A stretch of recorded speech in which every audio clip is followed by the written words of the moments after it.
Well, greetings, happy Christmas, greetings, happy Advent greetings. I'm so glad you guys are doing this devotional, and I'm really glad to have a part in it. I get to talk to you about one of the titles of Jesus, the title being the Son of God, and it comes from the Gospel of Luke, chapter 1, verse 38, in which the angel of the Lord comes to Mary and tells her that she is going to be pregnant by the power of the Holy Spirit, and that she's going to give birth to a child, a son, and he'll be great. And because the Holy Spirit has caused all this, it says he will be called the Son of God. Jesus will be called the Son of God. What does this mean? When I was a kid, and it's still going on to these days, but one of my favorite things when I was young is to watch movies, and I loved Westerns. And one of the wild things about a Western is that the hero of the story, the hero of the movie, the one that does all the good stuff, almost always is a stranger who comes from outside.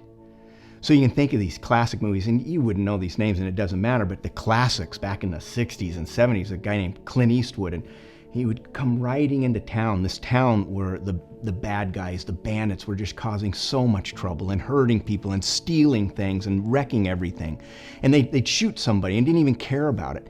And then in would come this mysterious pale rider on a dark horse, and he'd ride into town, and basically he'd just knock heads and he'd straighten out everything and he'd get rid of all the bad guys, set the town right, and then he'd ride off. The best time that this ever happened, the best movie there ever was, and this was a great movie in the 60s called The Magnificent Seven, and it's a story of not one guy coming into town, but seven.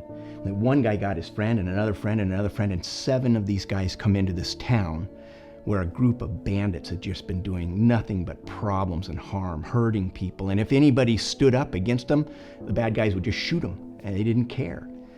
And so these seven guys come in. And what's fun about that, in the Bible, the number seven means perfect, perfection. So it's kind of the image of the perfect group came into town.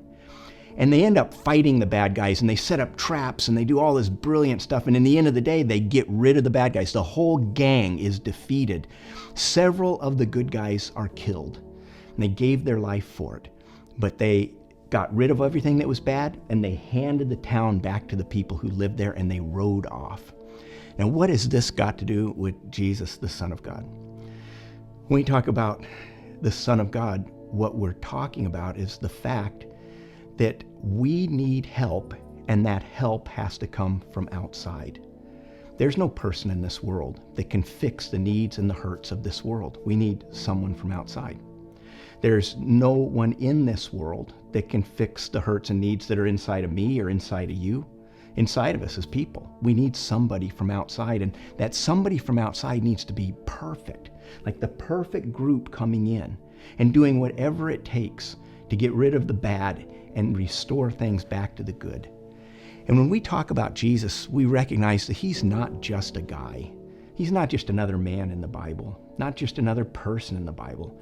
He is the center of the Bible, and he's the center of the Bible because he is God who came down, as wild as this is to believe and understand and think about. He came down and became human. He didn't stop being God. He was completely God, but he was in human flesh, 100% human, 100% God.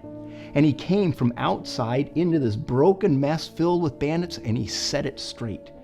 And then in the old days, he rode off, so to speak. He rose from the dead and he went to heaven.